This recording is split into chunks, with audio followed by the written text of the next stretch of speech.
Coucou la famille, bienvenue sur la chaîne. Heureux de vous retrouver aujourd'hui pour une nouvelle vidéo. Désolé si ma voix sonne un peu grave, je suis un peu malade. Alors j'ai fait l'effort pour être avec vous aujourd'hui et partager ce moment quand même. Donc avant tout, commentez, likez et partagez, juste au cas où j'oublie. Donc on revient aujourd'hui, on va parler des deux résultats. On va pas faire un débrief complet comme à notre habitude. On va parler des deux résultats.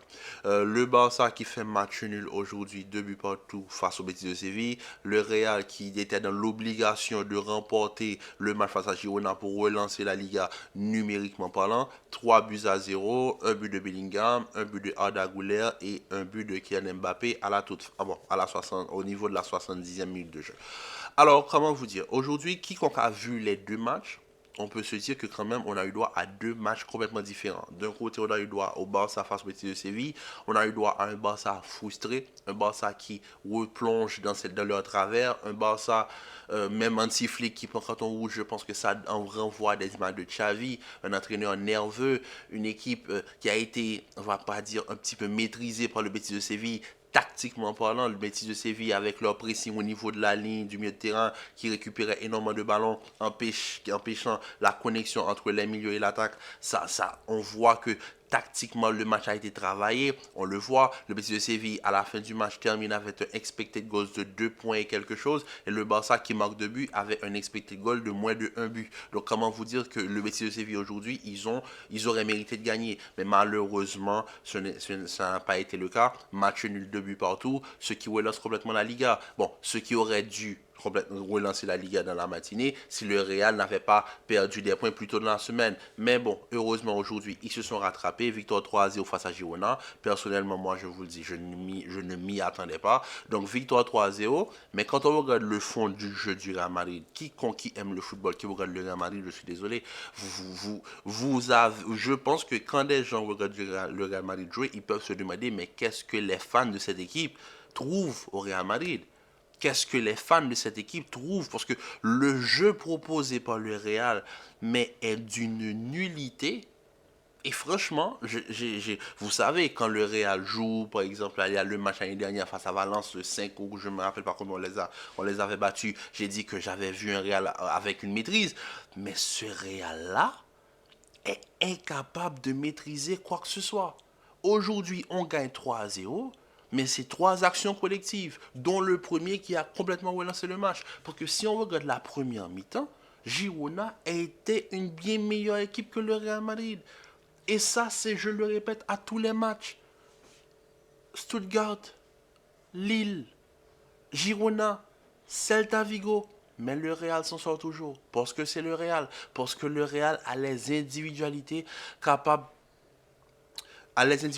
capables de lui permettre de gagner les matchs. Quand on regarde le premier but aujourd'hui, c'est Bellingham qui se jette de nulle part suite à un contrôle raté de Roméo et qui vient mettre son but et qui permet de redonner un petit peu d'espoir. Suite à cela, on connaît le Real Madrid. Dès qu'ils marquent un but, c'est pas, voilà, ils vont pouvoir gérer, surtout s'ils n'ont pas encore encaissé. Et c'est ce qui s'est passé. Bellingham a continué à faire son box-to-box pendant tout le match et il a trouvé une fenêtre de passe pour Arda Güler, finition l'état de la part d'Arda. Félicitations à Arda pour son but aujourd'hui face à Girona. Et ensuite, le troisième but, c'est Luka Modric qui fait sa spéciale extérieure du pied et qui met Kylian Mbappé dans les meilleures conditions. Bon, Kylian Mbappé, aujourd'hui, on va tout faire pour ne pas parler de lui. Mais bon, bref, juste pour vous dire qu'aujourd'hui, c'est juste les individualités qui ont permis au Real Madrid de remporter les 3 points face à Girona. Suite à cela, on n'a pas une équipe cohérente, on n'a pas de jeu en triangle, on n'a pas cette sensation de fluidité, les sorties de balles, on a l'impression que les joueurs apprennent à se connaître sur le terrain, et c'est à ce moment-là tu te dis, mais à l'entraînement, on fait quoi? Parce que moi, les vidéos d'entraînement, moi que je vois, moi c'est le football champagne, c'est le Barça des années 2000, des années 2008, 2009 des sorties de balles, une touche, tap, tap, tap, ça va vite, etc. Mais sur le terrain, incapable de le reproduire. Donc je suis désolé, si la stratégie de communication là, ça fonctionne plus. Bon, ça fonctionne pas avec nous, les vrais fans de foot, mais ben, pour certains, vous pouvez encore vous moquer des gens, mais je suis désolé, le Real Madrid se moque de nous. Quand tu regardes les sessions d'entraînement qu'ils mettent sur les réseaux, mais tu auras l'impression que le groupe vit bien, c'est la meilleure équipe du monde. Mais quand ils sont sur le terrain, on dirait des amateurs. On dirait des gars qu'on met sur le terrain ensemble et qu'ils apprennent à se découvrir. Toi, tu es gaucher, toi tu es droitier, quand quelqu'un porte le ballon, il n'y a personne qui vient demander, il n'y a personne qui vient former ce triangle, c'est Bellingham qui est sur le terrain qui demande aux joueurs, d'aller déclencher des pressings. C'est quoi le plan de jeu, au fait? Donc, le Real gagne 3-0. Oui, numériquement, la Liga est relancée. Mais quand vous voyez cette équipe, vous ne pensez pas que le Real va encore perdre des points? Vous pensez que le match en retard qu'on a face à Valence, Valence qui est potentiellement l'une des meilleures équipes de Liga, vous pensez que vraiment que le Real peut battre Valence? Non, mais il ne faut pas se moquer des gens, je suis désolé. On peut bien dire oui, oui, la Liga est relancée, parce que le Barça se permet de perdre des points.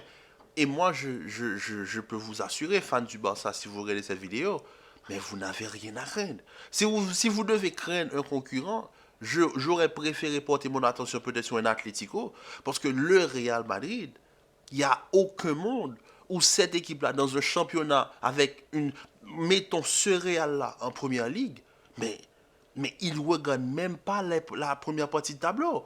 Il ne regarde même pas la première partie de tableau. Quand on prend les 8 meilleures équipes de première ligue, tu compares leur niveau, le niveau de jeu qu'ils ont, tu le mets côte à côte avec la Liga, tu le mets avec le Real et le Barça aurait peut-être, pourquoi pas, potentiellement chercher les 5 premières places, mais le Real, ils sont même pas 10e en première ligue. Ils sont même pas 10e. En Ligue des Champions, c'est facile. Là. Il y a 2 matchs hors de la saison contre des équipes de première ligue, on arrive à gérer, mais sur le fond de jeu, sur ce qui est proposé sur le terrain, mais le Real ne peut répondre à aucune exigence. Aucune exigence. Et même je parle de la première ligue, prenons la Serie A, l'Inter de Milan, le Napoli et même l'Atalanta Bergame qui est notre futur adversaire en Ligue des Champions, je ne vois pas le Real répondre tactiquement sur le terrain face à ces équipes. Je suis désolé. Quand vous regardez le Real, est-ce que vous êtes fier de ce que le Real produit aujourd'hui? Parce que oui, le Real gagne 3-0, mais est-ce que vous êtes fier de ce que le Real produit aujourd'hui? Même les Catalans, si vous devez vous remettre en question, parce que vous, là, vous étiez là à vous voir plus beau que vous êtes aussi, mais je suis désolé, sans un petit garçon de 16 ans, vous n'êtes rien. Et oui, je ne sais pas si c'est parce que c'est parce que j'ai pris des médicaments, j'ai envie de tout dire, mais vous pensez que vous êtes là, mais vous êtes aussi nul que nous. Parce que sans Lamine Yamal, votre équipe, mais elle ne vaut même pas un copec. Sans Lamine Yamal, un enfant de 16 ans, vous n'avez pas d'équipe. C'est-à-dire que quand tu regardes le Barça aujourd'hui face au Betis de Séville, quand tu regardes le Barça, quand tu regardes ce qui est proposé sur le terrain, oui, il y a du beau jeu, mais tactiquement, dès que l'équipe en face relève un tout petit peu le niveau, Celta Vigo et Betis, vous pouvez, même la Sociedad, quand l'équipe en face remonte un tout petit peu le niveau et que l'équipe montre qu'ils arrivent à contrer votre plan stupide de hors-jeu, mais votre équipe ne vaut rien. Votre équipe ne vaut rien. Donc arrêtez de vous voir plus beau que vous êtes. Parce que même le Real Madrid, vous avez battu le Real Madrid, mais c'est parce que c'est le Real. Et votre équipe-là, si on le met face au Real Madrid de l'année dernière, mais vous ne sortez pas avec 4-0. Au contraire, le score aurait été inversé. Vous vous seriez fait fesser. C'est vrai. Il ne faut pas se mentir à nous-mêmes. Cette équipe du Real Madrid peut techniquement, numériquement être encore en vie en Liga, mais c'est parce que le niveau du championnat est très faible. Et c'est parce que les équipes qui sont derrière, c'est-à-dire l'Athletic Bilbao, l'Atlético, la Real Sociedad, ils refusent d'avancer. Parce que je ne peux pas comprendre dans ces conditions, le Real soit toujours deuxième de Liga. Mais ils peuvent avoir l'effectif qu'ils ont, ils ne méritent pas d'être deuxième de Liga. Et avec tous les points que le Barça a déjà perdus en début de saison sur les derniers matchs, ils sont toujours premiers. C'est parce que le championnat est faible. C'est parce qu'ils sont dans un championnat où ils ont la mémise, ils sont tranquilles, ils savent que, bon, de toute façon, ça va être l'un ou l'autre. Maintenant, on va juste voir en fin de saison, c'est qui va être champion. Oui, il y a une équipe qui se porte beaucoup mieux footballistiquement que l'autre, je parle bien sûr du Barça par rapport au Real. Mais suite à cela, quand on regarde les deux équipes aujourd'hui, l'autre face au Betis de Séville qui s'en sort, qui marque 2 buts avec un expected goal de moins de 1 but, et l'autre qui marque 3 buts sur 3 actions individuelles, sans vraiment fond de jeu, tu te dis, mais au fait, ça va être l'un ou l'autre. Ça sert à quoi, en fait? La Liga leur appartient, maintenant, c'est voir qui va être champion. En tout cas, aujourd'hui, 2 matchs très décevants. En plus de ça, on se donne pour voir les matchs, on essaie de se donner même pour essayer d'analyser les matchs. Mais quand tu regardes le Barça face aux bêtises, tu regardes les limites techniques de cette équipe. Ferran Torres, mais mon Dieu, Ferran, Lamine dribble tout le terrain, Lamine fait une passe, mais prend 2 minutes, contrôle le ballon et met une frappe.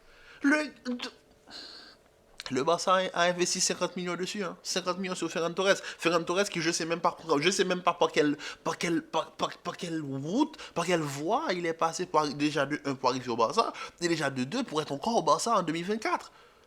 C'est pas possible. Un enfant de 16 ans porte une équipe et il se pense qu'ils sont les rois du monde. Et de l'autre côté, on a un gars, oui, qui est venu gratuitement, soi-disant top 3 mondial, incapable de contrôler un ballon.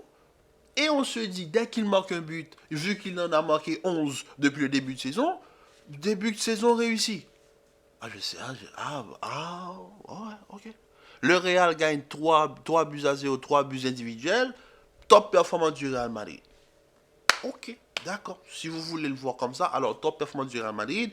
Le Real Madrid relance, la Liga est relancée. Et comment vous dire que le Real a son destin entre les mains. Et comment vous dire que le Real, c'est le Real. Et ils vont quand même passer devant le Barça. Mais bon, en tout cas, bref. En tout cas, la famille, prenez soin de vous. Commentez, likez, partagez. Restez en paix, en santé. Et on se dit à très vite pour une nouvelle vidéo.